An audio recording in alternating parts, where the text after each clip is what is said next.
Yeah, I'm sure with Jordan out, you probably figured you'd see more action, but did you anticipate, I mean, in your wildest dreams, could you have imagined 15 receptions, you had like 19 targets? I mean, he was going to you all the time. Yeah, no, I didn't think that this would happen going into the game. Like even in the first quarter, I knew I had a lot, but I kind of stopped counting. And then fourth quarter, somebody told me like, yeah, you got 15 catches and you're one away from a record or something. I was like, 15 catches, like that's ridiculous. But I mean, I did expect to play a little bit more, but definitely not 15. DJ, Kenny told us your son was here. To have a game like this, knowing that he was in attendance, what does this night mean to you? Well, he came to the Panther walk, just so we can grab a picture with me, him, and Kenny. Because I mean, he probably didn't tell you this, but he actually got my son a nice gift over the last week. He got him a little picture frame, so I was like, all right, we got to bring him to at least the Panther walk, if not the game, and we got to get a picture together so we could get that in the frame. So it definitely was big. I think about like whether he was here in the stands or not. I think about him every play. So it was definitely big to go out there and have a great night for seeing night, and then for the rest of my family that was also here. Your son, what's his name? He's named after me. He's Daryl Turner III, but we call him Trey. That's his nickname. How old is he? He just turned 1 month old on the 19th. So this past week. DJ, what went into the broken tackles today? It just seemed like you were just fighting for those extra yardage. I mean, is that a big part of your game?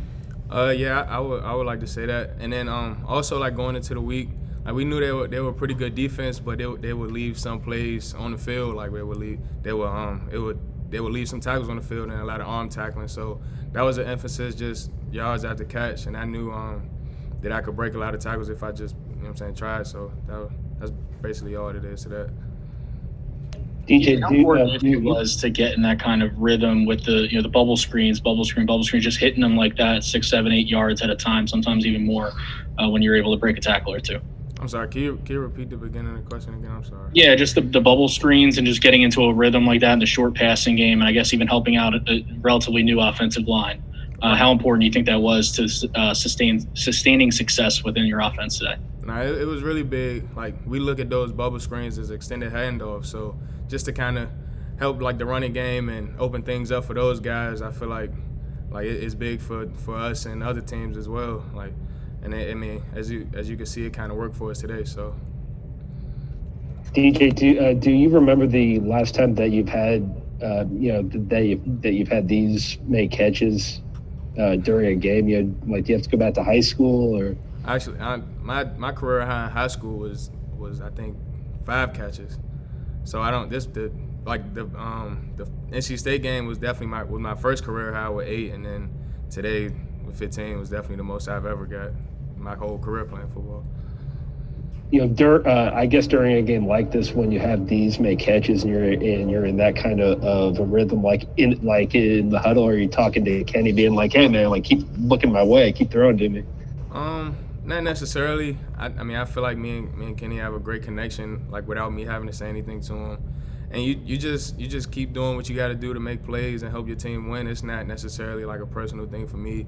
Like, yeah, it's great to catch as many balls as I can or get as many yards as I can, but like as long as I'm helping the team win, that's all that matters to me.